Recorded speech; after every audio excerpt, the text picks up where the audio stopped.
আসসালামু আলাইকুম, সবাইকে স্বাগতম নাসির গ্রামার হাবে। আজকের টপিক হচ্ছে kinds of predicate.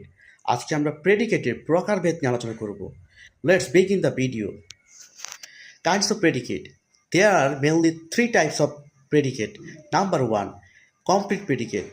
Number two, simple predicate. And number three, compound predicate. What is called complete predicate? Complete predicate কাকে বলে?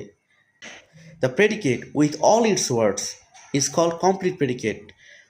অর্থাৎ প্রেডিকেট সংশ্লিষ্ট যতগুলো ওয়ার্ড আছে তাদেরকে একত্রে কমপ্লিট প্রেডিকেট বলে। উদাহরণ হিসেবে বলতে পারি, হি রাইটস এ লেটার। এখানে রাইটস হচ্ছে মূল ভার্ব এবং এখান থেকেই প্রেডিকেট শুরু। অর্থাৎ রাইটস এ লেটার এইটুকুকে বলা হয় কমপ্লিট প্রেডিকেট। নাম্বার টু হচ্ছে সিম্পল প্রেডিকেট। সিম্পল প্রেডিকেট হচ্ছে একটা সেন্টেন্সের যে মেইন ভার্ব থাকে, মেইন ভার্বকে বলা হয় সিম্পল প্রেডিকেট। যেমন হি রিডস এ বুক, সে একটি বই পড়ে। এখানে রিডসটা হচ্ছে মেইন ভার্ব আর এই মেইন ভার্বটাই হচ্ছে simple predicate. Number three, compound predicate. যখন দুটি ভার্ব অ্যান্ড দ্বারা যুক্ত থাকবে এবং সেটি প্রেডিকেটের কাজ করবে তখন তাকে বলা হয় কম্পাউন্ড প্রেডিকেট।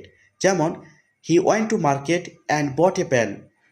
এখানে ওয়েন্ট একটা ভার্ব, অ্যান্ডের পরে বট একটা ভার্ব, এই দুটি ভার্বকে যুক্ত করছে অ্যান্ড এবং এটি প্রেডিকেটের কাজ করছে, এটাকে বলা হয় কম্পাউন্ড প্রেডিকেট।